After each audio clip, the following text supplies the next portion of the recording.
ನಮಸ್ಕಾರ ಸ್ನೇಹಿತರೆ, ಪುಸ್ತಕಗಳ ಲೋಕದಲ್ಲಿ ಚಾನಲ್ಗೆ ತಮ್ಮೆಲ್ಲರಿಗೂ ಆತ್ಮೀಯವಾದ ಸ್ವಾಗತ.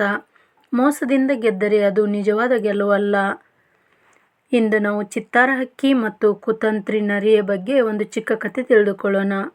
ಒಮ್ಮೆ ಒಂದು ದೊಡ್ಡ ಅರಣ್ಯದಲ್ಲಿ ತುಂಬ ಪ್ರಾಣಿಗಳು ಒಟ್ಟಾಗಿ ವಾಸಿಸುತ್ತಿದ್ದವು. ಆ ಕಾಡಿನಲ್ಲಿ ಚಿತ್ತರಂಗಿ ಎಂಬ ಹೆಸರಿನ ಸುಂದರ ಚಿತ್ತಾರ ಹಕ್ಕಿ ಇತ್ತು. ಅದಕ್ಕೆ ಬಣ್ಣ ಬಣ್ಣದ ರೆಕ್ಕೆಗಳು, ಮಧುರವಾದ ಸ್ವರ ಮತ್ತು ಬುದ್ಧಿವಂತಿಕೆ ಕೂಡ ಇತ್ತು. ಅರಣ್ಯದಲ್ಲಿ ಎಲ್ಲರೂ ಆ ಪಕ್ಷಿಯನ್ನು ಪ್ರೀತಿಯಿಂದ ಕಾಣುತ್ತಿದ್ದರು. ಚಿತ್ತರಂಗಿ ಕಾಡಿನ ಎಲ್ಲ ಪ್ರಾಣಿಗಳ ಸಮಸ್ಯೆಗಳನ್ನು ಬಗೆಹರಿಸುವ ಸಲಹೆಗಳನ್ನು ಕೊಡುತ್ತಿತ್ತು. ಎಲ್ಲರೂ ಚಿತ್ತರಂಗಿಯನ್ನು ಗೌರವಿಸುತ್ತಿದ್ದರು. ಅದೇ ಅರಣ್ಯದಲ್ಲಿ ಕುತಂತ್ರಿ ಎಂಬ ಕುಳ್ಳನರಿ ವಾಸವಾಗಿತ್ತು. ನರಿ ತಾನು ಬಲದಿಂದ ಗೆಲ್ಲಲಾರದೆ ಕುತಂತ್ರಗಳಿಂದ ತನ್ನ ಕೆಲಸ ಮಾಡುತ್ತಿತ್ತು. ಚಿತ್ತರಂಗಿ ಪಕ್ಷಿಗೆ ಸಿಗುವ ಗೌರವವನ್ನು ಕಂಡು ನರಿಯ ಹೃದಯದಲ್ಲಿ ದ್ವೇಷ ಪ್ರಾರಂಭವಾಯಿತು. ಒಂದು ದಿನ ನರಿಗೆ ತಾನು ಒಂದೇ ಇರಲು ಬೇಸರವಾಯಿತು. ಏನಾದರೂ ಮಾಡಿ ಚಿತ್ತರಂಗಿ ಪಕ್ಷಿಯನ್ನು ಹದಗೆಡಿಸಿ ನಾನು ಅರಣ್ಯದಲ್ಲಿ ಜ್ಞಾನಿ ಎನಿಸಿಕೊಳ್ಳಬೇಕು ಎಂದು ನಿರ್ಧರಿಸಿತು. ನರಿ ಕೇಳಿತು, ಚಿತ್ತರಂಗಿ, ನಿನ್ನ ಜ್ಞಾನಕ್ಕೆ ನಾನು ಅಭಿಮಾನಿಯಾಗಿದ್ದೇನೆ. ನಿನ್ನಂತಹ ಜಾಣ ನನಗೆ ಒಳ್ಳೆಯ ಸ್ನೇಹಿತನಾಗಲು ಬಯಸುತ್ತೇನೆ ಎಂದಿತು. ಹಕ್ಕಿಗೆ ಯಾವುದೇ ದುರುದ್ದೇಶ ಗೊತ್ತಿರಲಿಲ್ಲ.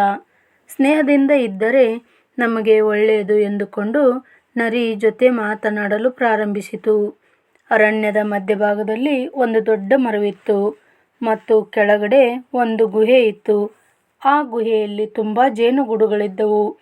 ಜೇನಿನ ಹತ್ತಿರ ಹೋಗಲು ಎಲ್ಲ ಪ್ರಾಣಿಗಳು ಭಯಪಡುತ್ತಿದ್ದವು.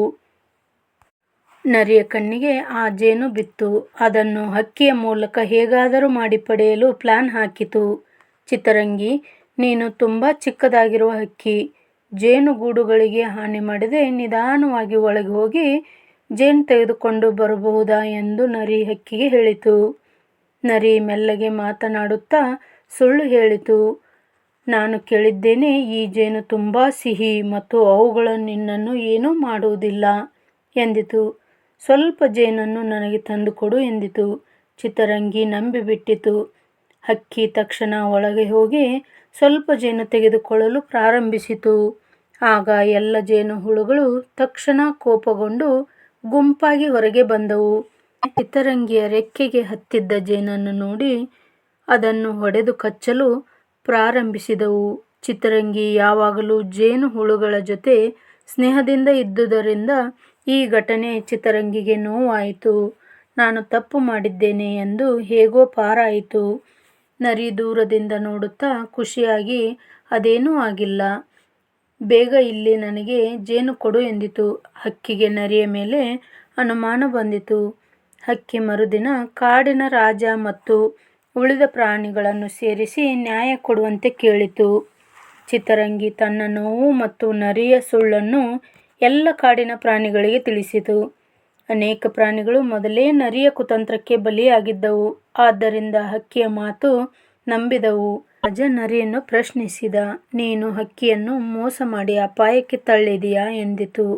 ನರಿ ಮೆಲ್ಲಗೆ ಸುಳ್ಳು ಹೇಳಲು ಪ್ರಯತ್ನಿಸಿತು. ಅಯ್ಯೋ ರಾಜನೇ, ನಾನು ಏನೂ ತಪ್ಪು ಮಾಡಿಲ್ಲ. ನಾವು ಜೇನುಹುಳುಗಳಿಗೆ ಸಹಾಯ ಮಾಡಲು ಹೋಗಿದ್ದೆವು ಎಂದಿತು. ಇದನ್ನು ಕೇಳಿದ ಜೇನುಹುಳುಗಳ ನಾಯಕ ಮಧುಕರ್ಣ ಮುಂದೆ ಬಂದು ಹೇಳಿದನು, ಸಿಂಹರಾಜನೇ, ನರಿ ನಮ್ಮ ಮನೆಗೆ ಹಕ್ಕಿಯನ್ನು ಕಳುಹಿಸಿ ಜೇನು ಕದಿಯಲು ಪ್ರಯತ್ನಿಸಿತು. ನರಿಯಿಂದ ನಮಗೆ ಅಪಾಯವಿದೆ ಎಂದಿತು. ಎಲ್ಲ ಪ್ರಾಣಿಗಳು ಸತ್ಯ ತಿಳಿದುಕೊಂಡರು. ರಾಜ ಹೇಳಿತು, ಕುತಂತ್ರ ನರಿಯೇ, ನೀನು ನಿನ್ನ ಕುತಂತ್ರ ಬುದ್ಧಿಯಿಂದ ಯಾರಿಗೂ ನಷ್ಟ ಮಾಡಬಾರದು. ಇಂದಿನಿಂದ ಬೇರೆಯವರಿಗೆ ಸಹಾಯವಾಗುವ ಕೆಲಸ ಮಾಡು ಎಂದಿತು. ಮೋಸ ಮಾಡಿದರೆ ಶಿಕ್ಷೆ ಅನುಭವಿಸಬೇಕಾಗುತ್ತದೆ ಎಂದಿತು. ಈ ಮಾತನ್ನು ಕೇಳಿದ ನರಿ ನಾಚಿಕೆಯಿಂದ ತಲೆ ತಗ್ಗಿಸಿತು. ತನ್ನ ತಪ್ಪನ್ನು ಒಪ್ಪಿಕೊಂಡಿತು. ಸಿಂಹರಾಜ ಹಕ್ಕಿ ಮತ್ತು ನರಿಯನ್ನು ಕ್ಷಮಿಸಿ ಎಲ್ಲ ತಪ್ಪನ್ನು ಬದಲಾವಣೆಯಿಂದ ಪರಿಹಾರ ಮಾಡಿಕೊಳ್ಳಬಹುದು ಎಂದಿತು. ಇದರ ಅರ್ಥ ಇಷ್ಟೇ, ಕುತಂತ್ರದಿಂದ ಗೆದ್ದರೂ ಅದು ನಿಜವಾದ ಗೆಲುವಲ್ಲ.